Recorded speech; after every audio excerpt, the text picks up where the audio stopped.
I am happy to से अभिजीत जो हर बार मुंह मुरझा के बैठा रहता है, मैं आज मुंह मुरझा के नहीं बैठा हूँ, ठीक है, और बहुत कुछ काम है करने के लिए। मैं वैसा वाला बंदा हूँ कि अगर तुमने आके बोला बिल्कुल परफेक्ट हो गया, मैं बोलूँगा हाँ अब इसको और 20% परफेक्ट। सो अभी तक ईरान पे I have no criticism of the government, बिल्कुल सही जो भी करना था हमने करके रखा। जब आपकी कन्वेंशनल इंफीरियरिटी ज़्यादा होए जा रही है, आप दो चीज़ों के बारे में सोचते हो जो पाकिस्तान, एक परमाणु हथियार, क्योंकि जब आप बार बार हारते रहते हो आप क्या करते हो, एक हाइपर कन्वेंशनल, एक सब कन्वेंशनल, यानी कि जब आपका फौज हमेशा ध्वस्त होते रहता है, फौज से ऊपर क्या है परमाणु हथियार, फौज से नीचे क्या है आतंकवाद, आप ऑटोमेटिकली परमाणु हथियार आतंकवाद पे चले जाते। देखिए ऐसे एक घटिया इंसान को उसकी मम्मी इधर एक सलाम बालक ट्रस्ट नाम का ये चलाती, why is she allowed to run an NGO in India? You have to, इसका एफसीआरए कैंसिल होना चाहिए, इसका फंडिंग, इसके बैंक अकाउंट सीज होने चाहिए। ये तो साफ साफ देखो, ना ही तो मेरे को जोरान ममतानी इधर चाहिए, ना ही तो वो घटिया मीरा नायर को चाहिए। बस उसका सलाम बालक ट्रस्ट बंद करो, उसके एसेट सीज करो, उसका ओसीआई कैंसिल करो, ठीक है? उसका इधर आने का कोई मतलब नहीं है, निकालो उसको इधर से। She should never be able to come back to India. Zohran Mamdani is a symptom. Yeah. What is a disease? Democrats, और उनका ना प्राइस पॉइंट भी है, क्योंकि वो जो ड्रोन जो आता है वो लगभग $30,000 का होता है, वो जो पाकिस्तानी ड्रोन भेजे। हमारे जो काउंटर इंटरसेप्टर थे वो मैक्सिमम 30-40 हज़ार रुपए के थे, रुपए के, ठीक है। जो हमने युद्ध मैदान पे जीता वो थोड़ा हमने पीआर पे हार दिया, क्योंकि लोग क्या देख रहे थे, देखिए 10 तारीख के बाद जो पीआर था ना वो हम जीत गए। प्रॉब्लम क्या था, दुनिया 10 तारीख के बाद टीवी देख नहीं रहा था। एग्जैक्टली जो 3 दिन वो युद्ध चला, जब आपको पीआर विक्ट्री करने का मौका था, वो आपने नहीं किया। जय हिंद दोस्तों, आप देख रहे हैं डिफेंस ऑफेंस। अगर वीडियो पसंद आए तो वीडियो को लाइक कीजिए, चैनल को सब्सक्राइब कीजिए और बेल आइकन दबाना बिल्कुल मत भूलिएगा। और अगर आप सपोर्ट करना चाहते हैं तो स्क्रीन पे दिए हुए क्यूआर कोड को स्कैन करें, या हमारी माताएं बहनें भाई जो एनआरआईज हैं जो विदेशों से देख रहे हैं वो हमें पेपल के थ्रू सपोर्ट कर सकते हैं। ये चैनल आपके ही सपोर्ट से चलता है और आपके ही सपोर्ट चल सकता है। बहुत बहुत धन्यवाद। जय हिंद दोस्तों, सभी का स्वागत है आज के कार्यक्रम में। आज हमारे साथ है Abhijit Iyer Mitra. Hello bro. Hello bro, how are you? सब खामेनेई की दुआ है। So let us start with this entire conflict कि हमने 2019 में वीडियो किया था एंड वी हैड डिस्कस्ड कि हमने इंडिया के ऊपर जो वो उस समय बहुत सारी वो चल रही थी कि ऑयल जो है इंपोर्ट बंद करो, और इंडिया को प्रेशराइज कर रहे थे। एंड यू आर फ्यूरियस कि हमको इतने समय से बोल रहे हैं, हम बार बार ये कहते हैं कि हमारी जो रिफाइनरीज हैं वो बनी ही ऐसी हैं जो सिर्फ ईरानियन ऑयल ही प्रोसेस कर सकती हैं। That was the argument then in 2019 6 May. So you are furious कि यार ये उसको चेंज क्यों नहीं करते? आपके पास इतना लंबा समय, इतने दशकों से ये चला आ रहा है सैंक्शंस, और जाहिर सी बात है ईरान पे सैंक्शन आज के तो नहीं, 40 साल पुराने। सो why have you not changed? So this was one of your complaints. Then the second was कि जो ईरानियन जो बैलिस्टिक मिसाइल्स हैं, you explain to our viewers कि how they travel, ठीक है? वो का एक inertial जो मूवमेंट होता है, it is not precise, वो जा करके कहीं भी रैंडम एरिया में गिरती हैं। सो ये जो कॉन्फ्लिक्ट हुआ है उसमें we have first time we have seen कि how these missiles operate. And इससे पहले हमने वो जब कासिम सुलेमानी को मारा था तब देखा था। So from 2019 till now, what has changed in India or India's perspective vis-a-vis Iran? हमारी जो foreign policy है। Secondly, क्या ईरान ने overplay किया है अपना? They overestimated themselves because now their entire military leadership is gone. उनकी एंटायर एयरफोर्स इज गॉन। उनके majority of their even rocket launchers भी उनके अब हैं, मिसाइलें तो है, लॉन्चर्स नहीं है। So how do you see the change from 2019 till now? पहली बात तो ये है, एक बहुत खुशीजनक बात है कि हमारे refineries can now deal with all kinds of oil. Okay, so that they have actually done a very very good job on. Iran पे हमारा दृष्टिकोण काफी बदला भी है और बहुत अच्छी तरह से बदला है। एक बात यह है कि पिछले लगभग बोलूँगा 5-6 साल से हम जो ये ईरान हमको ये बोलते रहता था ना कि जब उनका सैंक्शंस नहीं होता है तो तुम ये काले लोग हो, बदबूदार लोग हो, और जब सैंक्शंस होता था अरे हमारे पुराने मित्र हो, people to people contact, all that nonsense, we are no longer buying that shit. हमने साफ साफ हमको पता है चाबहार कहीं जा नहीं रहा है, क्योंकि चाबहार हमने क्यों बनाया था? अफगानिस्तान को सप्लाई करने के लिए। Chabahar we are not using, Iranian ने हमको अपना गेम खेलने नहीं दिया चाबहार से। तो हमने भी देख लिया है कि भाई देखो, ईरानियन झूठ बहुत बोलते। You mentioned this, we discussed this in 2019 also, कि Chabahar port Iranians are using it just for arm twisting in India. बस कि कभी कहते हैं कि हाँ ठीक है, थोड़ा सा इन्वेस्टमेंट कर दो, जैसे हम बनाते हैं फिर उसको रोक देते हैं कुछ ना कुछ करके। पर सरकार वो समझ गई है, जो हम चिल्ला रहे थे वो अच्छी तरह से समझ गई है, and they are not making that mistake again. No further investment in Chabahar port. तीसरी बात क्या है कि हमारा दृष्टिकोण बहुत साफ है इसमें। ईरान को न्यूक्लियर वेपन्स प्राप्त होना अच्छी बात नहीं है। नोटिस, हमने इजराइल को या अमेरिका को कंडेम नहीं किया है। हम बस चुपचाप बैठे हैं। हम बोल रहे हैं भाई शांति करो, भाईचारा करो, प्यार, love, make love not war. ये युद्ध का नहीं बुद्ध का देश। हाँ, बुद्ध का देश है। हाँ, ये सब। This is not an era of war. So it's actually good line है ना। जब हम किसी में पढ़ना नहीं चाहते हैं, हम बस ये बोलते हैं और सब समझते हैं कि आप क्रिटिसाइज कर रहे हो। नहीं, कुछ नहीं कर रहे हैं। हमने जो बोला बस वही बोला है, ठीक है। But we are also very clear कि ये जो शिया सुन्नी कॉन्फ्लिक्ट है, ये हमारे लिए बहुत अच्छा है, बहुत ही फायदेमंद है। क्योंकि जब तक ये शिया सुन्नी चलता रहा, पाकिस्तान और ईरान निकटतम नहीं आ सकते। जब तक ये शिया सुन्नी चलता रहा, देखो जब पंडित निकाले गए थे कश्मीर से, तो उधर हमारे मुखबिर कौन बने थे? शिया बने थे। और शिया पे भी बहुत जुल्म किया गया। उनका कितने 15-20 साल से उनका मुहर्रम का प्रोसेशन ही अलाउ नहीं किया था ना उधर ज्यादा। Finally it started up again this year और लास्ट ईयर, ऐसे कुछ। तो हमारा जो स्वीट स्पॉट है ना, वो आ गया है। ईरान का रेजिम भी नहीं गिरा, पर उसका न्यूक्लियर प्रोग्राम चला गया। अब पूछोगे पर इसमें हिंदुस्तान में इंटरेस्ट क्या है? अगर वो हमको धमकी नहीं दे रहे थे, तो उनका न्यूक्लियर वेपन प्राप्त करने में हिंदुस्तान को क्या लेना देना है? देखिए, प्लानिंग कभी भी इंटेंट से नहीं होता है, कैपेबिलिटी से होता। यानी कि अगर वैभव ने एक पिस्तौल ले लिया और वो मेरा पड़ोसी का पड़ोसी है, मेरे को भी पिस्तौल लेना है, क्योंकि अभी के लिए आप और मैं बहुत अच्छे दोस्त हो सकते हैं, क्योंकि ये जो हमारी म्यूचुअल जो पड़ोसन है चुड़ैल, वो हमको बहुत परेशान कर रही है। पर कल जब हमने उसका लैंड पे कब्जा कर लिया और हम दोनों पड़ोसी बन गए, तब तुम्हारा पिस्तौल मेरे लिए एक धमकी है। तो I will take a pistol immediately, ठीक है।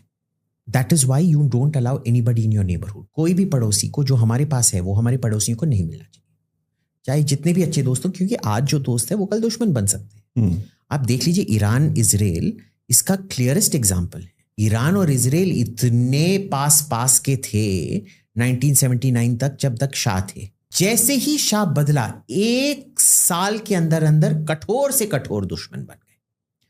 अगर आप देखोगे, वो उसके बाद भी 1984 में जब ईरान इराक वॉर चल रहा था, आपको पता है उस टाइम ईरान को कोई भी कुछ नहीं बेच रहा था। ना ही तो सोवियत बेच रहे थे, अमेरिकन तो ऑब्वियसली नहीं बेच रहे थे। चीनियों पे ईरानियन ने रोक लगा के रखा था, क्योंकि चीनी दोनों को बेच रहे थे। इराक को भी वो सिल्कवर्म CSS-2 मिसाइल है ना, एंटी शिप मिसाइल, वो इराक को भी बेच रहे थे, ईरान को भी शायद 86 में बैन कर दिया। उस पूरे टाइम आपको याद है, रोनाल्ड रेगन के टाइम ईरान कॉन्ट्रा अफेयर हुआ था। उसमें क्या था, वो निकारागुआ में जो रेबल्स थे, उनको कुछ इलीगल आर्म्स देके, उसका पैसा लेके वो ईरान को कुछ ना कुछ सप्लाई कर रहे थे। उनको सप्लाई किसने किया? इजराइल ने किया। What happened after that? 1994 या 1995 में ईरानियंस ने जाके जो यहूदी कल्चरल सेंटर था बुएनोस आयरेस में, उस पे बम लगा दिया, जिसमें 50 लोग मारे गए। जो हमारे पुराने राजदूत थे ना इधर इजराइल के, डैनियल कारमोन, उनकी पहली बीबी उसी में मरी थी, उसी बम ब्लास्ट में मरी थी। सो इंटेंट चेंजेस एनी टाइम। हमने ये सब इंटरनलाइज कर लिया है। आई एम हैप्पी टू से, अभिजीत जो हर बार मुंह मुरझा के बैठा रहता है, मैं आज मुंह मुरझा के नहीं बैठा, ठीक है। और बहुत कुछ काम है करने के लिए। मैं वैसा वाला बंदा हूं कि अगर तुमने आके बोला बिल्कुल परफेक्ट हो गया, मैं बोलूंगा हाँ, अब इसको और 20% परफेक्ट करो। सो अभी तक ईरान पे I have no criticism of the government. बिल्कुल सही, जो भी करना था हमने करके रखा है। ईरान ने पूरे उस रीजन में जितना नॉनसेंस क्रिएट किया है, तो मेहम जो क्रिएट किया है, चाहे वो हिजबुल्लाह के थ्रू हो, चाहे हमास के थ्रू हो, चाहे वो हुथीस के थ्रू हो, चाहे वो जो इराकी मिलिशियाज हैं उनके थ्रू हो, even for that matter Morocco और इजिप्ट में जो रेजिम चेंज हुआ मुस्लिम ब्रदरहुड को यूज करके, उसमें जो रोल उन्होंने प्ले किया and the way they collaborate, मतलब आई जस्ट थिंकिंग कि मुस्लिम ब्रदरहुड का वो यूसुफ करदावी जो था, मतलब उसने कह दिया कि यार गलती हो गई हमसे, हम ईरान के उसमें चले गए, and someone like Yusuf Qaradawi जो कि अल जजीरा पे बैठ करके सुसाइड बॉम्बिंग को जस्टिफाई करता था, वैलिडेट करता था, ही सेड कि यार these Iranians are converting our Sunni Muslim brotherhood workers into Shia, and he said कि we just stay away from them. So I mean Iran एक ऐसी से होता है ना कि भाई पाकिस्तान एक ऐसी कंट्री इस रीजन में जिसके ऊपर अफगान तालिबान एक्यूज करता है कि ये आतंकवाद करते हैं हमारे खिलाफ. मैंने कहा वो चीज सिचुएशन क्रिएट हो गई कि मतलब मुस्लिम ब्रदरहुड ने मतलब माफी मांग ली, कहते हैं यार ये तो मतलब हमारे साथ 2 नंबर ही कर रहे हैं, तो हम सबसे बड़े 2 नंबर हैं इस पूरे रीजन के. So the silence amongst the Middle Eastern countries except Qatar, जितने भी मिडिल ईस्ट में वेस्ट एशिया में जितने भी सुन्नी कंट्रीज हैं, they are also silently supporting Israel. अरे साइलेंटली नहीं, एक्टिवली सपोर्टिंग इजराइल. जो प्लेन इजराइल के थे उनको पूरा रिफ्यूलिंग, बेस फैसिलिटी, सब कुछ सऊदी अरेबिया में मिला. रिफ्यूलिंग अमीराती लोगों ने किया, जॉर्डेनियन एयर स्पेस के ऊपर उन्होंने फ्लाई किया है. जब इजराइल ने जब ईरान ने हमला भी किया था इनके ऊपर, सब Saudi air force, Kuwaiti air force, Jordanian air force सब हवा में थे उन मिसाइलों को रोकने के लिए ना. तो Arabs are fully supporting Israel in this. ठीक है, वो चुपचाप बैठे हैं उधर. गाजा में भी हो रहा है, बहुत सारे अरब कंट्रीज प्राइवेट में बहुत सपोर्ट किए जा रहे हैं. इससे ज्यादा इस पूरा गाजा कैंपेन और ईरान कैंपेन में सबसे ज्यादा खुशी किसको हुई है? मोहम्मद बिन सलमान को. क्योंकि लोग ये समझते नहीं है, हिंदुस्तान में ना ये प्रॉब्लम है कि हमने जितना झेला है मुसलमान आतंकवाद से, हमारी जो मुसलमान का जो समझ है बहुत लो लेवल का है. क्या हुआ था कि ये अरब देशों में राजघराने थे, उनको पहले नासर ने आके धमकी दी कि हम अरब रेवोल्यूशन करेंगे, आप सब राज खानदान निकाले जाओगे. तो वो सब इजिप्ट के खिलाफ थे पहले. फिर क्या हुआ कि जब इजिप्ट सुधर गया, 73 युद्ध के बाद जब इजिप्ट सुधर गया, तो नया बंदा आया. 6-7 साल के लिए थोड़ा अमन था. उसके बाद ईरानियन रेवोल्यूशन हुआ. उसमें क्या था कि क्योंकि एक शिया रेवोल्यूशन था, फिर भी उस टाइम वो शिया सुन्नी स्प्लिट इतना था नहीं. काफी बहुत पिछले 300-400 साल से बहुत काफी काम हो गया था. बस एक था कि जब सफिद, एवर सिंस जब सफिद साम्राज्य था ईरान में, जब से उन्होंने ऑटोमन के साथ, वो कौन सा ट्रीटी था वो पता नहीं, एनीवे जब से उन्होंने वो समझौता कर लिया था, उनका बस एक, ऑटोमन्स का बस एक रिक्वेस्ट था सफिद साम्राज्य से कि आप हर फ्राइडे को खुतबा के बाद आप जो मुवैया के और पहले 3 खलीफा जो थे ना, अबू बकर, उस्मान और उमर, उनका जो आप कर्सिंग करते हो वो रोक दो. वो बहुत फायदा क्या है उसका. So since then those relations बिल्कुल सही हुए हैं, कोई ये नहीं था. बट ईरान ने क्या किया कि ठीक है, आपने ग्रेट मुस्लिम इस्लामिक रेवोल्यूशन कर दिया. नासिर अरब रेवोल्यूशन करना चाहता था, ये इस्लामिक रेवोल्यूशन करना चाहते. उन्होंने क्या किया कि हर जो भी नासिर करना चाहता था वो ये लोग करना चाहते थे. ठीक है, which is overthrow all the monarchies. वो सोशलिस्ट मूवमेंट थी, ये इस्लामिक मूवमेंट थी. ये इस्लामिक सोशलिस्ट थे, वो सोशलिस्ट, वो अरब सोशलिस्ट थे बस. बट आप देखिए, आप राजाओं को जाके बोल रहे हो हम आपको गिराना चाहते हैं, वो क्या तुमको चुम्मा देंगे? So it became a threat to the Saudis. But Khomeini इतना बेवकूफ था कि 1 साल में उसने सब जो उसके दोस्त हो सकते थे सबको एलियनेट करके. पहले तो जो ये था अमेरिकन्स पहले बोल रहे थे ठीक है सरकार बदला है, हम आपके साथ, अमेरिकन्स, रेजा पहलवी जो शाह था उसको अमेरिका आने भी नहीं दिया पहले. वो बेचारा इजिप्ट में बैठा था. ठीक है, उसको अमेरिका बिल्कुल ही आने नहीं दिया. उन्होंने आके, कोई कैंसर ट्रीटमेंट था, फिर इमीडिएटली निकाल दिया उसको. ठीक है, जो ये बंदा था खोमेनी, फिर जाके नाउ हॉस्टेज क्राइसिस राजदूतावास में जाके राजदूतों को पकड़ लेता है, जनीवा कन्वेंशन, वियना कन्वेंशन, हर कन्वेंशन का वायलेशन है, और निकालता भी नहीं है, उन स्टूडेंट्स को सपोर्ट भी करता है, तो अमेरिका क्या करेगा? चुम्मा देगा? नहीं। अब तुमने अमेरिका को एलियनेट कर दिया है। सब अरब राजा इस शाह के पंजे से को चुम्मा करते थे, क्योंकि शाह ही सबसे पावरफुल था उस टाइम पे। उस time Saudi Arabia and Emirates were not ally number 1, Iran was ally number 1। ठीक है, सब कुछ जो, और ईरान को वीटो पावर भी मिलता था कि बाकी लोगों को ये तुम नहीं बेचोगे करके। ठीक है, जो आज इजराइल को वीटो मिलता था, उन दिनों 2 वीटो होते थे, एक इजराइल को मिलता था, एक शाह ऑफ ईरान को मिलता था। फिर जाके सोवियत संघ के साथ तुमने झगड़ा कर लिया अफगानिस्तान पे। भाई जब तुम इतने बेवकूफ हो, जब इराक तुम पे हमला कर रहा है, तुम जाके अपने सब दोस्तों को जाके मुंह पे थूक के आए हो। भाई तू क्या है क्या? ये बोलते हैं ना, Iranians are very sophisticated diplomats, वो बहुत सोच समझ के करते हैं, आपको दिखाई नहीं। शाह के टाइम के हैं वो सारे, जो पुराने थे भी, वो थे, वो तो सब मार डाले गए या भाग गए। So what you do? So Iran has never had a good game to play, पर जो गेम है वो ठीक से खेलता है। अब आपको कहीं से वेपन्स नहीं मिल रहे हैं, कुछ नहीं मिल रहा है, आपका तेल भी बिक रहा नहीं है, सैंक्शंस है। ठीक है, इराक ने वॉर जीता नहीं है, बट इराक में कम से कम 3 लाख लोग मरे थे, आपके 6-7 लाख मरे थे। ठीक है, so a whole generation of Iran was wiped out.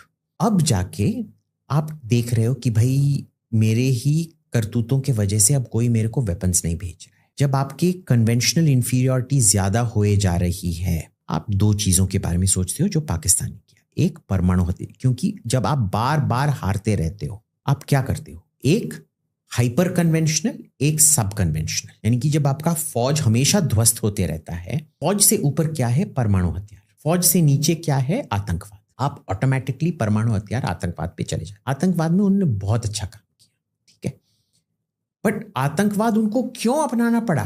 क्यों हिजबुल्लाह बनाना पड़ा, हमास को समर्थन देना पड़ा, इराक में वो सब शिया मिलिशियाज को ये करना पड़ा, हुती करना पड़ा? आपने अगर आपने डिप्लोमेसी ठीक से किया होता है, इस सब की जरूरत ही नहीं होती, पर आपने किया। वो भी इजराइल ने अब पूरा मिटा दिया है। अब जो मुक्तदा अल सदर बैठा है इराक में, वो बोल रहा है देखो हमको ये ईरान और इजराइल के बीच में है, हमको कुछ नहीं करना चाहिए। मुक्तदा अल सदर लेबनान से है ओरिजिनली, उसका खानदान, और उसके पूरे खानदान को सदाम हुसैन ने कत्ल कर दिया था। वो बैठ के बोल रहा है कि नहीं, हमको ईरान को सपोर्ट नहीं करना। हिजबुल्लाह तो आपने देखा क्या हुआ, आपका एक और फ्रेंड था सीरिया, जैसे ही हिजबुल्लाह को खत्म किया गया, उसके क्या 3-4 महीने बाद ही पूरा का पूरा सीरिया गिर गया ना आपका, क्योंकि हिजबुल्लाह ही आपके हसन नसरल्लाह ही था। हाँ बस, और क्या। So this was a very, they played a very strong game. But देखिए, जब आप कुछ सोचते हो ना, आपका हमेशा सोच ये नहीं रहना चाहिए कि बस मैं सोच रहा हूं और मेरा दुश्मन बुद्धू है। आपका दुश्मन भी सोचता है और वो कई बार आपसे जीत भी सकता है, ठीक है ना। सो अब नतीजा क्या है? ईरान के साथ कौन खड़ा है, आप मेरे को बताओ। और इसीलिए सबका मानना है कि ईरान अब परमाणु हथियार बनाएगा। पर देखिए, ईरान का एक हक है, ये हमको कभी नहीं भूलना चाहिए। एनपीटी के तहत उसको हक है 60% एनरिच्ड यूरेनियम बनाने का, उसका पूरा हक है, वो 99% एनरिच्ड यूरेनियम भी बना सकता है, जब तक कि वो उसका हथियारकरण ना कर ले। तो आपको 60% यूरेनियम, अगर आपको हथियार नहीं बनाना तो एनरिच करना तो काय का? हाँ, पैसा का वेस्ट है ना। See, you have a right, but there is no economic case. उसका कोई आर्थिक एक्सप्लेनेशन नहीं है, बस एक मिलिट्री एक्सप्लेनेशन है, ठीक है। अब आप जब हिंदुस्तान के पीठ में इतना खंजर उन्होंने मारा है, इजराइल क्यों उन पे विश्वास करेगा?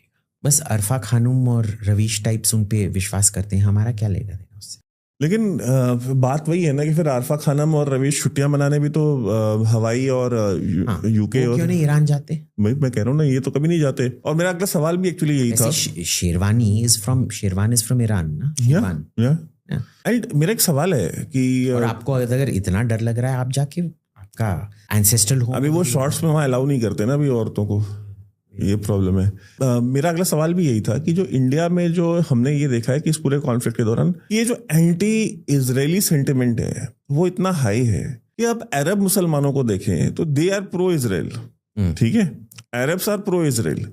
वो एंटी ईरान है, बिकॉज जो लॉन्ग गेम है, like I recently visited the Israeli embassy, मैंने एम्बेसडर का रूवेन अजहर का मैंने इंटरव्यू किया. Even he agreed to the fact कि यार ईरान की जो लड़ाई है that is not against Israel और something, they have a 1400 years old unfinished business. कहते हैं ना कि जो अधिकार है मक्के और मदीने के ऊपर, वो शिया मानते हैं कि भाई वो उनका अधिकार है, तभी तो वो मुआविया को और उमर को और इनको अबू बकर को और उस्मान को गालियां देते हैं. ठीक है, तो ही सेड कि यार उनका मानना ही है कि we were the rightful owners, successors of Islam, and we are the real custodians. Imam Khamenei should be the custodian of the 2 holy mosque. ये बात अरबों को समझ में आती है. दे कैन सी कि ये जेरूसलम या Al-Aqsa is the first stop, the next stop is going to be the Mecca and Medina. Indian मुसलमानों को या जो सब कॉन्टिनेंट के जो मुसलमान हैं, इनको समझ में क्यों नहीं आती है कि जो सुन्नी, यहाँ पे तो मेजोरिटी सुन्नी मुसलमान ही. देखिए ये कौन था, इब्न तैमिया थे. हाँ, इब्न तैमिया. वो 12वीं सदी में अगर आप इस्लामिक हिस्ट्री देखेंगे 1400 साल का, उसमें बस 200 साल अरबों ने बनाया, उसके बाद 1200 साल तुर्कों ने बनाया था. और इब्न तैमिया को इतना गुस्सा आता था कि भाई ये तुर्क हैं क्या, ये इतने जाहिल लोग हैं. Arabs were very civilised, people don't realise this. ये जो हम पेट्रा जाते हैं वो इंडियाना जोन्स पिक्चर में, जॉर्डन में वो क्या था, it is actually the Nabataean civilisation. वो जॉर्डन से लेके यमन तक था ऑलमोस्ट. उसकी जो सक्सेसर सिविलाइजेशंस थे ऑलमोस्ट यमन तक थे. ये बहुत ट्रेड रूट बहुत इंपॉर्टेंट था. जो सब वो फ्रैंकिंसेंस एंड मर, वो क्या कर्पूर और ये जो चीजें हम घर पे, ये अब तो इसका वैल्यू नहीं है, पर उन दिनों में बहुत महंगा होता था. ठीक है, वो सब उधर से जाता था. Even Syria was a very civilised. Syria was एक जमाने में Antioch, the patriarchate of Antioch, वो रोम के इक्वल माना जाता था. सीरिया में तो सबसे पुराना है, 9000 साल पुराना है. अगर ईरान क्लेम करता है वो 7000 है, सीरिया 9000 से ज्यादा. ये जब स्थिति थी, ये तुर्कों लोगों ने देखा, ये तुर्क लोग वो फर्मेंटेड घोड़े का दूध का ना, वो उसको 2-3 दिन रख के ताकि वो अल्कोहलिक बन जाए, उसको पीते थे. शराब पी रहे हैं फर्मेंट करके, नहा नहीं रहे हो तुम लोग, कितने गंदे से हो. उधर आपको पता है जो हिजाज है, हिजाज और नज्द, हिजाज वो पट्टी है जो मक्का मदीना जहां आता है, जो समुद्र के पास है. नज्द वो अन्नफूद डेजर्ट जो है, रेगिस्तान, उसके लोग हैं. जो नजदी हैं वो हमेशा बर्बर माने जाते थे हिजाजियों से. ऐसे एक हदीस भी है कि नज से कुछ अच्छा नहीं आता है. क्यों? क्योंकि वो नहाते नहीं थे बेचारे भी यार, पानी नहीं था इसीलिए नहीं नहाते थे. पर तुर्कों का क्या है, अगर आप उधर जाके देखोगे बहुत पानी है, आप क्यों नहीं नहा, वो नहीं नहाते थे क्योंकि उधर बहुत ठंडा होता है. ठीक है, बट वो उनको गंदा लोग मानते थे. तो he came up with the concept of तकफीर, यानी कि आप कुफर नहीं हो पर कुफर से ज्यादा दूर नहीं, तकफीरी हो आप. और इसीलिए अरब लोग आज भी हिंदुस्तानी मुसलमान को घटिया मुसलमान मानते हैं, क्योंकि आप उनका कल्चरल कॉन्टेक्स्ट ही समझ नहीं पा रहे हैं. आप जो भी आपको सिखाया जा रहा है, आप बस रट मार के उसको पागल कुत्ते की तरह ये किए जा रहे हो. ठीक है, that is why they treat them like dirt. आपने देखा है आजकल अमीरात और सऊदी अरेबिया में हिंदुस्तानियों का कितना, हिंदुओं का कितना सम्मान किया जाता है. और अगर आपका पाकिस्तानी या बांग्लादेशी पासपोर्ट है, आप पे थूक के पीट के निकाल देते हैं आपको. डिस्को में अलाउ नहीं करते हैं आपको. ठीक है, Indians you can do whatever you want out there. So ये एक बहुत क्लियर चीज है. पर इसमें भी ईरान का ये रोल देख लीजिए. ईरान को वो बहुत सभ्य मानते थे एक जमाने में, पर लोग ये भी नहीं जानते कि 400 साल तक ईरान सुन्नी था. उसको बस जब सफ़ी राजशाही आया, उन्होंने इसको जबरदस्ती सब सुन्नियों को मार के, सुन्नी उलेमा को मार के उन्होंने उसको जबरदस्ती शिया बनाया. और उसमें भी क्या है, it is not just about the mosques. I think Reuven got it a bit slightly wrong on this. It isn't about the mosques, it is about spreading Shiism. It is not just about Sunni, ये it is शीइज्म. और शीइज्म भी एक वो 12 शिया वाला, वो भी नहीं, वो भी एक ये है, इट इज अ रूज. वो खुद अपना पावर बढ़ाना चाहते हैं. तो एक किस्म से पर्शियन एम्पायर को रिक्रिएट करना चाहते हैं. यार कौन कौन अपनी एम्पायर, वो ऑटोमन एम्पायर तुर्की क्रिएट करना चाहता है, पर्शियन एम्पायर ईरान क्रिएट करना चाहता है. I mean white Mughal empire Pakistan create, हाँ मुगल एम्पायर पाकिस्तान क्रिएट करना चाहता है. I mean the world has moved on. See, it is no longer based on territory, it is based on people, investing in people. वो इंसान का जो दिमाग में है ना, ये हमेशा गोल्डा मीर कहती थी, जो प्राइम मिनिस्टर थी, पहली इकलौती महिला प्रधानमंत्री थी, कंटेम्परेरी ऑफ मिसेस गांधी। हाँ, वो क्या बोलती थी कि आप समझते होगे कि हम मोजेस को हिंदी में क्या कहते हैं, मूसा को बहुत मानते हैं। नहीं, इजरायली मूसा को बिल्कुल भी नहीं मानते हैं, हम उससे बहुत सख्त घृणा करते हैं, क्योंकि वो 40 साल रेगिस्तान में घूमा और हमको एक जगह पे टपका दिया जहां एक भी बूंद तेल नहीं है। ढूंढ के उसने वो जगह पाया जहां एक भी बूंद तेल नहीं है। और फिर ये जो आमोस यदलिन है ना मेरे दोस्त, वो ये हैं कि वो जनरल हैं जिन्होंने जाके इराक के ओसिराक रिएक्टर पे बम गिराया था, और जब वो चीफ ऑफ स्टाफ थे उन्होंने सीरियन रिएक्टर पर भी बम गिरवाया था। वो बोलते हैं ये बहुत अच्छी बात है अभिजीत, क्योंकि हमने अरबों ने जमीन को खोदा, हमारे पास जमीन खोदने के लिए कुछ था नहीं, तो हमने अपने दिमाग को खोदा।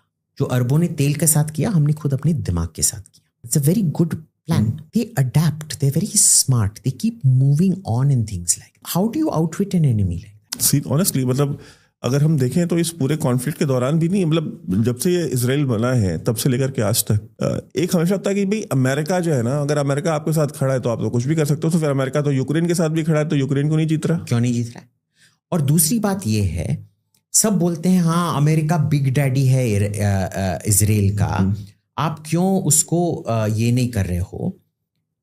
भाई अगर उन्होंने, मान ही लो कि यहूदियों ने कैप्चर करके रखा है अमेरिकन को, कितना दिमाग होना चाहिए कि पूरे एक सुपर पावर को, 370 मिलियन लोग हैं उधर, इधर 9 मिलियन लोग हैं, आपने उनका दिमाग घुमा फिरा के उन पे कब्जा करके रखा है, आप कितने बुद्धिमान हो। See this also required diplomatic skill, it required diaspora skill. हमारे चूतिए उधर जाके बैठ के क्या करते रहते हैं, मंदिर बनाओ। कोई पॉलिटिक्स में घुसना नहीं चाहता है, जो घुसता है वो जोरान ममदानी की तरह जिहादी। We have to discuss that.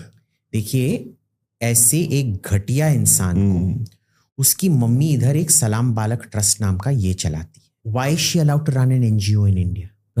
इसका FCRA कैंसिल होना चाहिए, इसका फंडिंग, इसके बैंक अकाउंट सीज होने चाहिए। ये तो साफ साफ मैंने ना मीरा नायर को डिफेंड किया था जब उसने वो फायर नाम का पिक्चर प्रोड्यूस किया था ना, जिसमें वो लेस्बियन का नाम था सीता, बनारस पूछ के रखा and that movie was based on Banaras by the way। हाँ, तब मैं नहीं मानता था जान पूछ के रखा है, सीता तो कोई भी नाम रख सकता है, बट अब इसके बच्चों के करतूत के वजह से साफ साफ मेरे को नजर आ रहा है कि इसने जानबूझ के किया था ये सब। एंड मुझे ये समझ में नहीं आता कि जो खुद इंडिया से गए हैं, जो खुद नॉन मुस्लिम है, उसका फादर गुजराती मुसलमान है, but Meera Nair is not Muslim, तो मतलब यार आप अपने बच्चों को और क्यों, मतलब इतना हिंदू हेट्रेड। देखो, ना ही तो मेरे को जोरान ममदानी इधर चाहिए, ना ही तो वो घटिया मीरा नायर को चाहिए।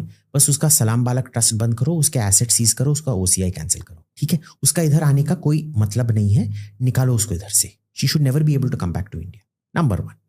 नंबर 2, इसका जो ये पूरा एलाइड ऑर्गेनाइजेशंस है, आप क्यों उनको अलाउ कर रहे हो हिंदुस्तान? बंद करो ना।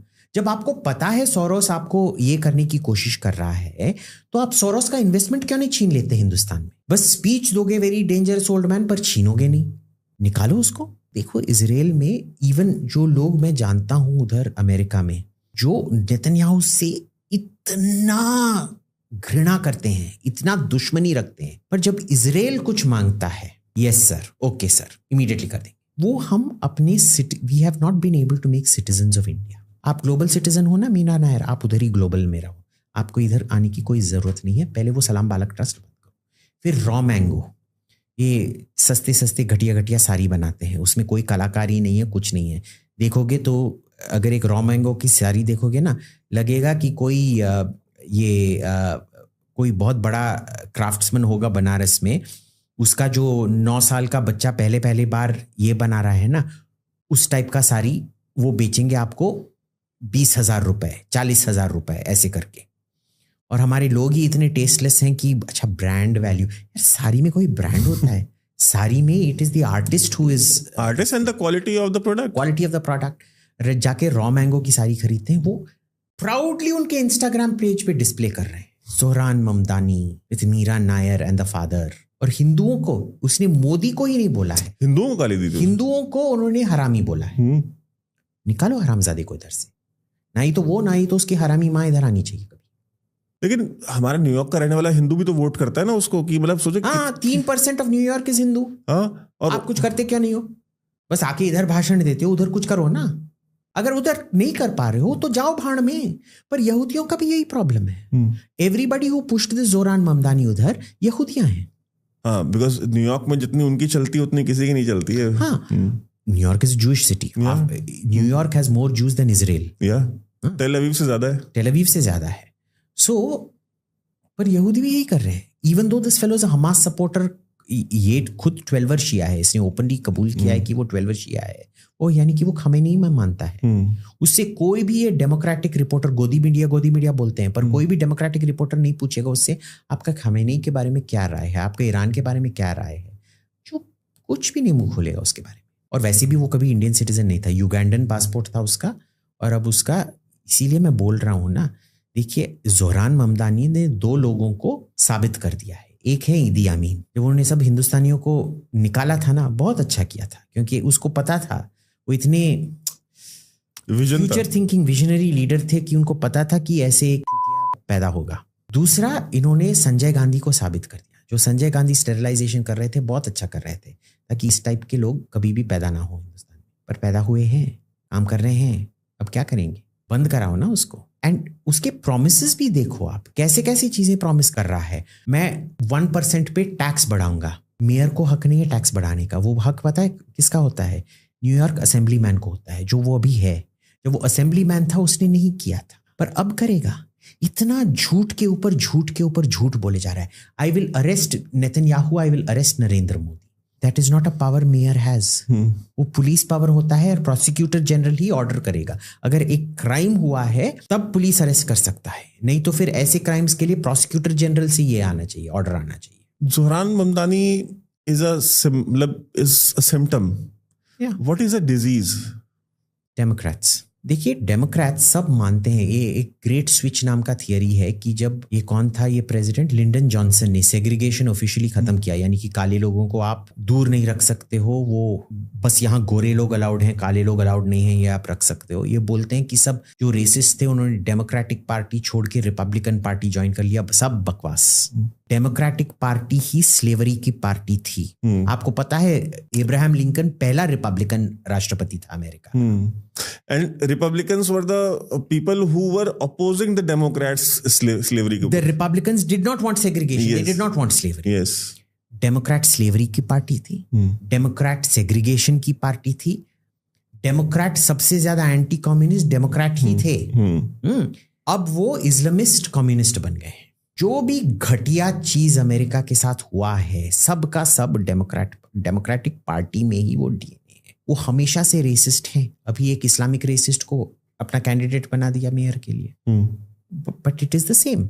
यही लोग पहले स्लेव ओनर्स को राष्ट्रपति बनाते थे। यही लोग सेग्रीगेशन जो मानते हैं कि काले लोगों को गोरे लोगों के साथ शादी नहीं करना चाहिए, अगर एक गोरा और काला ने बच्चा पैदा किया उस बच्चे को मार डाल देना चाहिए। जोहरान ममदानी भी तो यही पब्लिक में नहीं बोलेगा, पर यही उसके पापा ने भी लव जिहाद तो ही तो करके रखा है ना। The pattern is the same. अच्छा, ये झूठ भी बहुत कॉन्फिडेंस से बोलते हैं। जोहरान ममदानी ने उसमें एक मीटिंग में बोला ना कि मतलब कि मोदी ने इतना बड़ा जेनोसाइड किया गुजरात का कि अब वहां पे क्या कि मैं खुद गुजरात है ही नहीं। 15% of Gujarat is Muslim and Gujarati Muslims are richer than all other Muslims. हाँ, एंड ही सेड कि अब तो वहां गुजरात में सिचुएशन है कि मतलब शायद वहां पे अब मुसलमान भी नहीं बचे, मतलब ऐसा जेनोसाइड किया है। Can you imagine lying to the teeth? और कैमरे के ऊपर जनता के सामने in the age of social. और एंड नोटिस, कोई भी उसको इंपॉर्टेंट क्वेश्चन नहीं पूछता। हाँ? सब उसको सॉफ्ट बॉल किए जाते हैं। वहां पे बैठा हुआ कोई भी जो इंसान बैठा है गूगल नहीं खोल रहा है कि how much Muslims live in Gujarat, comparatively much more than New York and some other states put together. तो अच्छा, ये तो हो गया। बट दिस एंटायर जो कॉन्फ्लिक्ट चला है ये मिडिल ईस्ट का, वो तो हमने देख लिया।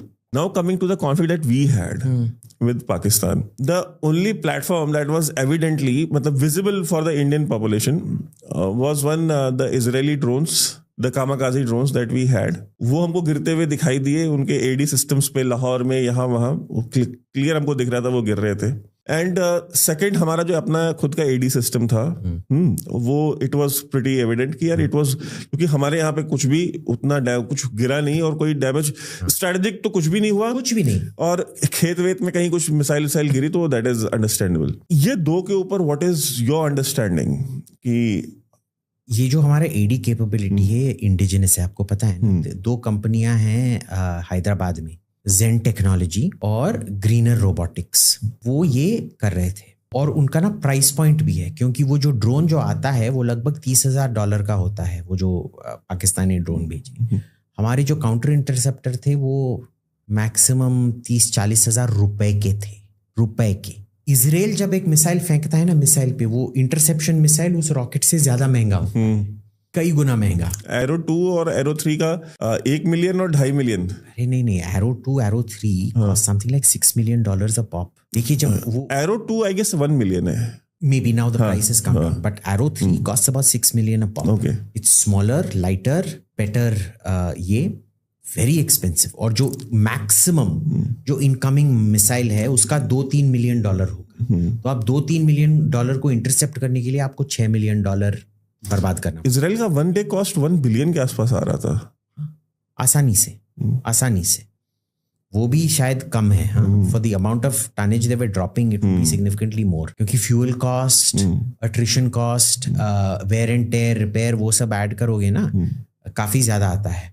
क्योंकि सब कुछ लॉन्ग रेंज पे हो रहा था ना, तो ज्यादा स्ट्रेस भी पड़ रहा था एयर फ्रेम्स पे। हमने सस्ते में साबित करके दिखाया। वो जो एक बैलिस्टिक मिसाइल उन्होंने हमारे पे छोड़ा, वो आकाश ने इंटरसेप्ट। इस पूरे युद्ध में S-400 के बस 2 मिसाइल चलाए गए, और वो S-400 में भी क्या था, we don't know what the result of those S-400। कोई सबूत नहीं है कि उन्होंने, वैसे मीटियोर का भी कोई सबूत नहीं है कि मीटियोर ने कुछ हासिल किया, वैसे ही S-400 का कोई सबूत नहीं है कि उसने कुछ हासिल भी किया है। तो सब बोल रहे हैं कि भाई S-400 ने तो काम किया, वी डोंट नो क्या काम किया। ऑल आई नो इज कि हमारे ग्रीनर रोबोटिक्स और जेनटेक ने बहुत कुछ साबित करके दिखाया, हमारे आकाश ने बहुत कुछ साबित करके दिखाया, but the others we have zero proof about.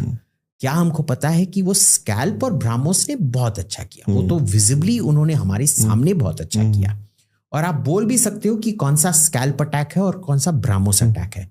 Scalp attack है ना, आपको वी बूम करके सुनाई देगा, क्योंकि it is a subsonic missile, तो साउंड और आपको उसी टाइम आएगा। ब्राह्मोस आपको पता है रात को ब्राह्मोस स्ट्राइक कौन सा है, क्योंकि पहले आपको वो विस्फोट नजर होते हुए आएगा, उसके बाद ही आपको वी और फिर बूम नजर आएगा, because it is flying eight 3.5 times the speed of sound.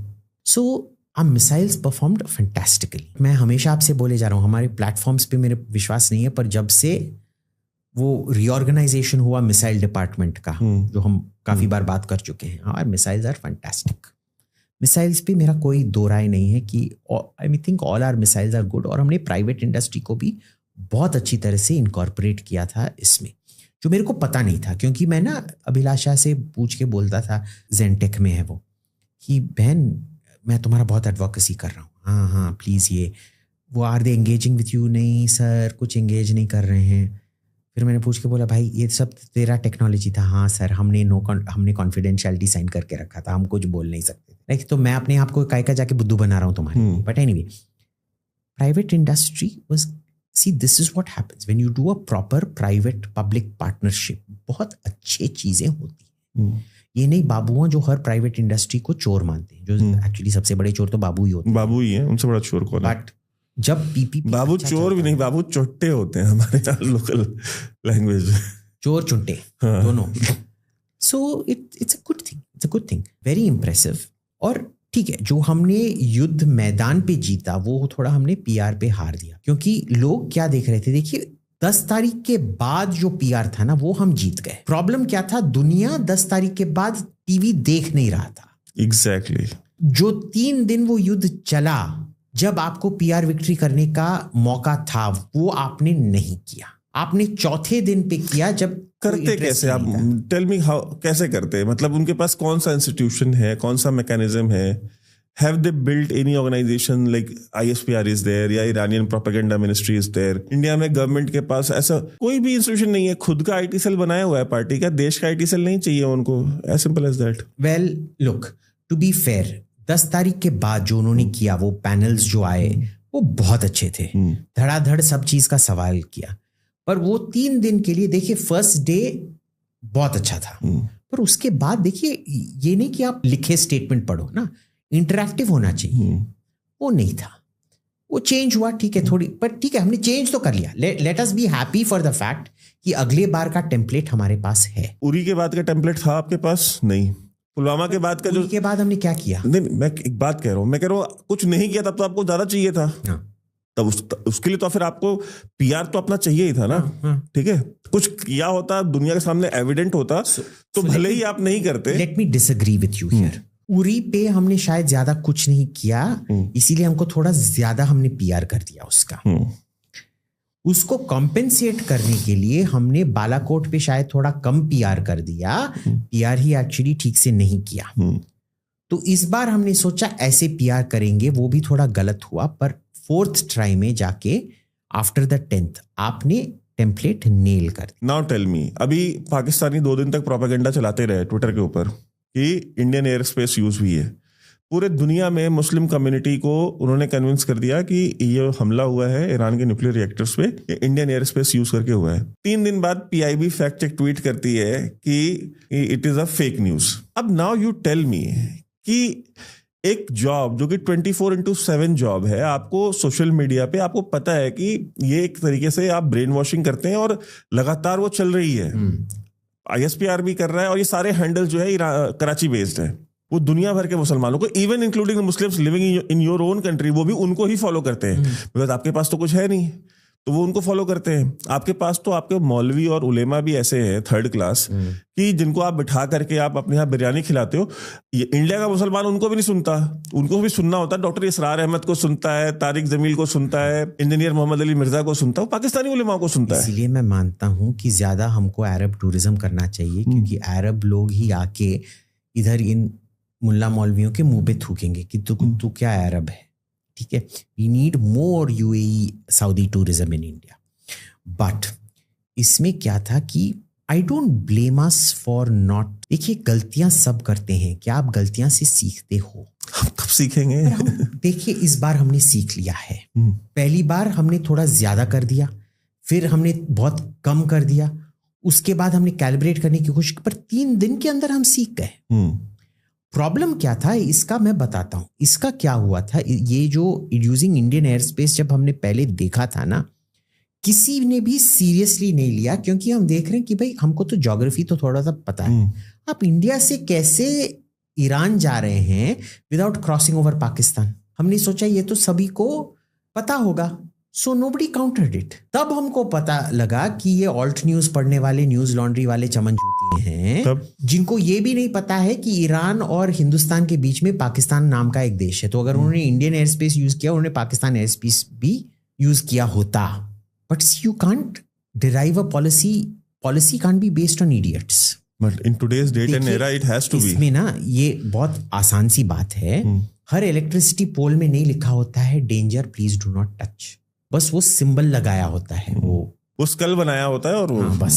भाई अगर वो भी आप समझ नहीं पाते हैं, you can't make it illegal to climb an electricity pole. तो इडियट के बेसिस पे पॉलिसी नहीं बनाया। तो then now you tell me one thing, फिर इसका काउंटर ये होगा कि जो भी टेररिज्म ज्वाइन करते हैं, like Burhan Wani was there, वो इडियट्स ही, हमको पता है कि कश्मीर में एक आतंकवादी की जो मैक्सिमम शेल्फ लाइफ है वो 9 महीने है मैक्सिमम, उससे ज्यादा नहीं, उससे भी कम, मैक्सिमम की बात कर रहा हूं मैं। 70% तो 1 महीने भी नहीं है। सो उनको पता होता है, so only idiot would become a terrorist in valley, but बनते हैं ना। तो आपने क्या अपनी पॉलिसी उनके हिसाब से नहीं बनाई है? हमें बनाई ना उनके हिसाब से पॉलिसी। तो sometimes idiots are more dangerous. ना कहते हैं कि आपका समझदार दुश्मन ज्यादा बेटर है एक बेवकूफ दोस्त से। ट्रू। बट देखिए उसके शक्ल से भी वो थोड़ा भाई बहन की शादी का प्रोडक्ट नहीं लगता था। बट क्या करें, हाँ this is true, the stupid inbred ones are the most dangerous. But see maximum I would say 2% of the population terrorism में इन्वॉल्व था कश्मीर, बट बाकी पूरा 98% को उनका बोझ उठाना पड़ा, उनका कर्फ्यू सहना पड़ा। And but they never opposed it ना, दे सपोर्टेड इट। ये देखो, I won't say they supported it. जो सड़कों पे जब वो बंद का ऐलान करते थे, हाँ, सो उसमें भी ये मैंने प्रिंट में लिखा था उस टाइम जब मैं एब्रोगेशन के बाद गया था प्राइवेट में उनसे बात करोगे ना, बोलते हैं यार सब ठीक है, कोई जुल्म नहीं हुआ है। जैसे ही पब्लिक में कुछ बोल दिया ना, अय नाराए तकबीर, हिंदुस्तानी जुल्म, मेरे बेटे को मार डाला। You know why? It is not just Kashmir, her war zone में आपको इतना डर होता है टेररिस्ट से, सरकार को लॉ एंड ऑर्डर फॉलो करना पड़ता है, टेररिस्ट आके आपको बस एक गोली मार देंगे। क्योंकि अगर आपने आके इंडियन फोर्सेस को अपोज नहीं किया पब्लिक में, और अगर आपका कोई टेररिस्ट पकड़ा गया उस मोहल्ले में, पहला सस्पिशन आप पे आता है। आपको याद है वो इश्तावी नाम का एक गे हमास कमांडर था, वो उनका सबसे जो क्रैक कमांडो यूनिट था उसी का कमांडर था। वो इजरायली जासूस नहीं था, वो गे भी था और कट्टर हमास भी था।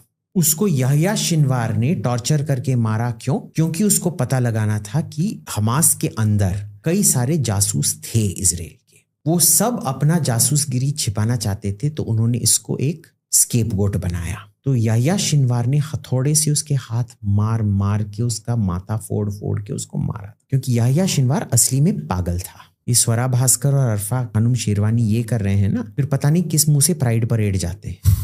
यहया शिनवार ने इसको स्केपगोट करने के लिए नहीं मारा था। यहया शिनवार का मानना था कि ये एक होमो है, इसको होमो के लिए ही मारना चाहिए। तड़पा तड़पा के मारा उसको, पर उसके वजह से इजराइल को बहुत फायदा मिला, क्योंकि उसके जो असली जासूस थे ना, उन सब पे से जो सस्पिशन था, शक था उन पे, वो उठ गया। ठीक है, ये हर टेरर सोसाइटी में होता है। आप मुंह नहीं खोल सकते क्योंकि सरकार आके आपको बचा नहीं पाएगा। सब जानते हैं सरकार आपको बचा नहीं पाएगा। पंजाब में क्या सब सपोर्ट कर रहे थे? क्या नक्सल एरिया में सब सपोर्ट कर रहे थे? नक्सल तो सब हिंदू एरिया में हुआ है, सब सपोर्ट कर रहे थे? नहीं, but it was horrible. At one point Bharat का 1/3 भाग नक्सल टेररिस्ट के नीचे आ गया था ना। My father spent about 20 years of his career just doing combing operations. हाँ बस, पर उनमें भी डर होगा। कोई भी आके नहीं बोलेगा नक्सल हरामजादे मर जाओ ये करके। I have spent more summer vacations in these jungles than anywhere else. So it is not fair to say that. अगर वैसा होता तो अब जितना खुल गया है Kashmir, you would have not been able to end the insurgency. अगर इतना असली में पब्लिक सपोर्ट होता है, पर ये आप हर टेरर इलाके में देख लो, पॉपुलेशन उसको कभी भी कहीं भी अपोज नहीं करेगा, डरते हैं। The world is on verge of so many conflicts. जैसे ईरान ये, and this is like not going to end. And अभी लॉट ऑफ पीपल, और मुझे भी, मैंने भी देखा कि आप देखो अचानक से कुर्द एक्टिव हो गए, वो अनाउंस कर रहे हैं for the fall of the regime in Tehran. Now the Sunnis in Sistan province, the Baloch, they have released video along with all NATO guns. ठीक है, किसी के हाथ में कोई चाइनीज नॉक ऑफ AK-47 का नहीं है, किसी के हाथ में AK-47 नहीं है, सबके हाथ में या तो यूरोपियन असॉल्ट गन्स हैं या अमेरिकन है। और ये दोनों चीज मैंने कॉमन दोनों में देखी है। पहले कुर्दों का आया स्टेटमेंट, फिर बलोचों का आया, and the Baloch gave support to the Kurds. ठीक है, नाउ द अजरी ग्रुप्स, बहुत सारे जो अजरीज हैं जिनके ऊपर भी बहुत जुल्म किया ईरान ने, they have also now started issuing statements that we will also join. देखिए, ये चलेगा नहीं, मैं क्यों बताता हूँ। ये सब आर्टिफिशियल रिवोल्ट्स हैं।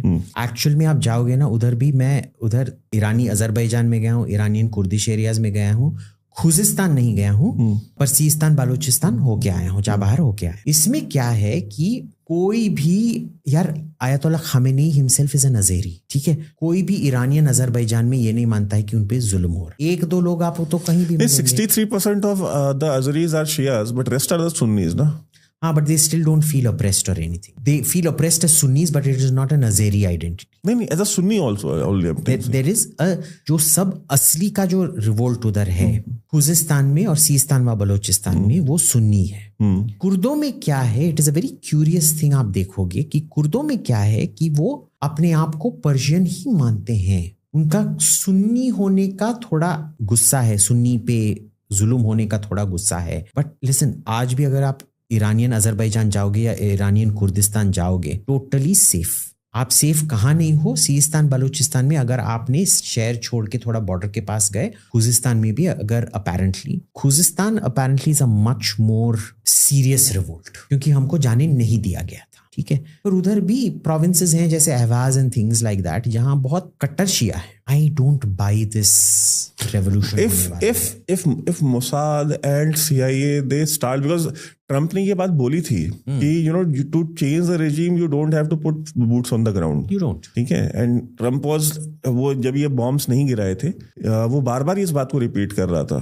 There are other ways to do it. Syria में और लिबिया में तो करके दिखाया ना without boots on the ground. Exactly. तो that's what they wanted. देखिए सीरिया और लिबिया की भी समझिए ये बहुत छोटे देश हैं. और लिबिया की मैं साइज की बात नहीं कर रहा हूँ, मैं उनके पॉपुलेशन के साइज के बारे में बात. बहुत छोटे देश हैं. लिबिया कभी भी एक देश था ही नहीं. वो कई सारे बर्बर माने बारबेरियन नहीं, एज इन द ट्राइब्स, हम बोलते हैं अमाजिग लोग थे. उनके छोटे छोटे ये राज्य थे. जब इटली ने उसको यूनिफाई किया था तब भी वो पहले 2 प्रोविंस था, एक था सिरेनाइका, एक था ट्रिपोलिटाना. ट्रिपोली जो है वो ट्रिपोलिटाना था, जो बंगाजी है वो सिरेनाइका था, जो पुराना रोमन नाम था उस रीजन का. उधर भी एक दूसरे से सख्त नफरत करते थे, तो इटली ने उनको जबरदस्ती एक किया था. ठीक है, तो बहुत सारे उधर ट्राइबल लॉयल्टीज हैं. और ट्राइब्स तो आप तो पता ही है, ट्राइब्स तो हमेशा झगड़ते रहते हैं. वो भी कॉम्प्लेक्स था. सीरिया भी बहुत कॉम्प्लेक्स था. ईरान की तो कॉम्प्लेक्सिटी आप छोड़ ही दो. वो हिंदुस्तान का आधा साइज है ना. और पॉपुलेशन भी क्या 90 मिलियन है. हो ना पाएगा भाई, अभी के लिए हो ना पाएगा. देखते हैं. उसके लिए एक सस्टेन्ड 3-4 महीने का कैंपेन चाहिए, जहां आपने बसीज को मिटा दिया, पासदारान यानी कि IRGC को मिटा दिया, सब मुल्लाओं को मिटा दिया, सब आर्मी कमांडरों को मिटा दिया. उधर भी आपको पता है 2 आर्मी है, 2 एयरफोर्स हैं, 2 नेवी, पता है ना. एक IRGC का आर्मी है, IRGC का एयरफोर्स, और एक ईरान का है, और एक ईरान का है. और वो भी एक दूसरे पे कंट्रोल रखने के लिए, ताकि कोई मिलिट्री कू ना कर पाए. इसी वजह से दे वर मिलिटरीली सो इनइफेक्टिव. पूरा उन्होंने अपने जो put all your eggs in a basket को हिंदी में क्या, सब अंडे को एक टोकरी में डालना, सब अंडों को ये डुअल मिलिट्री टोकरी में डाल दिया, और वो सब कोई भी अंडा हैच नहीं कर पाया, मुर्गी नहीं बना. लास्ट में इस डिस्कशन के, how do you see future of conflicts, because India Pakistan तो होते होते बचे, एंड नोइंग आसिम मुनीर, अगर स्टेक्स बढ़ते हैं ईरान में एंड ही कोलैबोरेट्स विद द, क्योंकि एक हफ्ता कोई आर्मी चीफ अमेरिका में नहीं रहता. ठीक है, so he was there for 1 week. तो जाहिर सी बात है वो वहां पे कोई आइसक्रीम खाने तो गया नहीं था. He must have had meetings with different people in the establishment. तो वहां पे कोई ना कोई चीजों को लेकर के डिस्कशन चला होगा कि how to proceed, how to move forward. एक तो जरूर ये क्रिप्टो ब्रोज का ये था.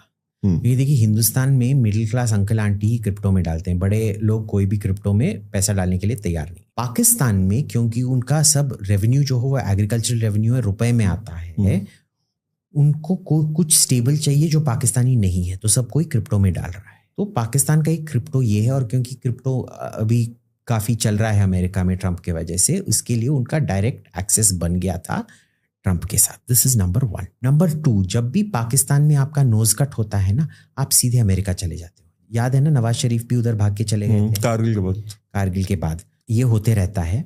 वो अमेरिका तब तक नहीं जाते जब उनका नोज कट नहीं है. चौथी बात क्या है इसमें, कि चौथी या तीसरी, आई डोंट नो, फॉरेन लोग, क्योंकि वो 3 दिन हमने PR ठीक से नहीं किया, फॉरेन लोग मानते हैं कि पाकिस्तान जीत गया. जो पाकिस्तानी हिंदुस्तानी यूट्यूब चैनल्स या हिंदुस्तानी न्यूज़ को फॉलो करते हैं, वो साफ साफ जानते हैं कि हिंदुस्तान जीत गया. But none of these matter. What matters are the core commanders. Core कमांडरों को इतना झटका लगा है ना जो हुआ. अब आसिम मुनीर खुद अपने आप को फील्ड मार्शल बना सकता है, ग्रैंड मार्शल बना सकता है, शाहिनशाह बना सकता है, जिले इलाही बना सकता है. अपने 11 कोर कमांडर के आगे वो जलील हुआ है, क्योंकि उन्होंने बिना पूछे ही वो पहलगाम अटैक करवाया था. किसी से भी पूछा नहीं था. उसी टाइम पे आपने इतनी बुरी तरह से, आपके एयरबेस ध्वस्त हुए हैं तीसरे दिन को, बहुत बुरा धक्का लगाया उनको. उनका एक भी मिसाइल इंडिया में नहीं गिरा है, एज इन फालतू के गिरे हैं, बट नथिंग वर्थवाइल. ठीक है, हमारे सब मिसाइल जो भी हमने टारगेट किया जाके गिरा है उधर. ठीक है, अब ये जब है, पब्लिक जो जानती है, पब्लिक को आप बुद्धू बना सकते हो, क्योंकि वैसे भी पाकिस्तान में 90% लोग अपने भाई बहन को शादी करता है, या बाप अपनी बेटी को शादी करता है, या माँ अपने बेटे से शादी करती है. उसका कुछ हो नहीं सकता है. ठीक है, तो 90% लोग ऐसे थोड़ा रिटार्ड लोग. पर कोर कमांडर को आप बुद्धू नहीं बना सकते.